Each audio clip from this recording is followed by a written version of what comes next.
ماما، هو مين النبي اللي كان سابق عصر وعمل ايه للبشرية؟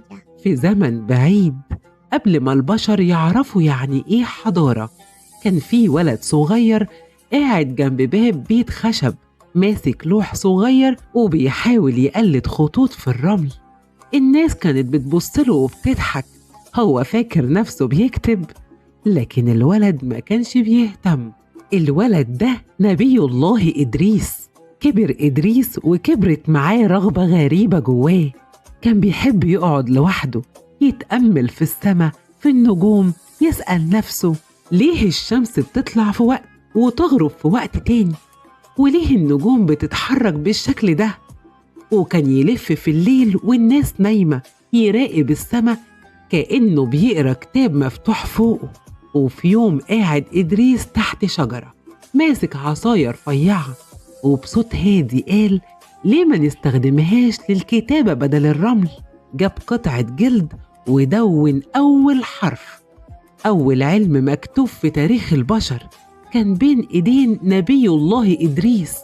من اللحظة دي اتغير كل حاجة، الناس بدأت تتعلم منه، وكل ما حد يسأله إزاي عرفت يبتسم ويقول العلم رزق وربنا بيحب اللي بيبحث.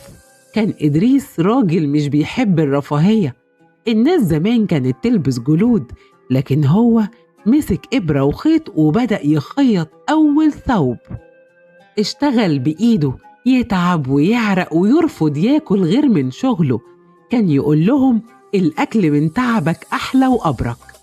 قوم إدريس بدأ جواهم الفساد، يزوروا ويغشوا ويظلموا وياكلوا حقوق الضعيف.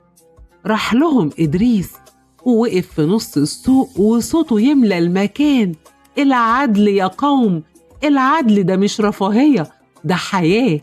لكن أغلبهم كان بيضحك وبعضهم كان بيسخر بيه.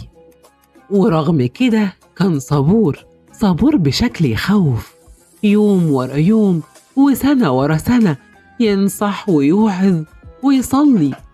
وليلة من الليالي كان إدريس واقف يصلي، سكون غريب ونور خفيف حواليه، ويقال إن ربنا رفعه مكانا عاليا، تكريم لنبي عاش حياته كلها بحث وشغل وصبر وعبادة.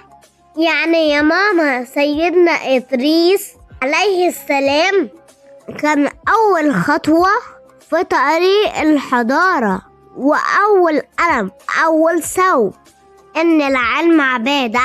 بالظبط. وفي الحكاية الجاية هنقابل نبي عاش 950 سنة يدعو قومه، ما استسلمش ولا لحظة، النبي اللي بنى سفينة وقلب الدنيا.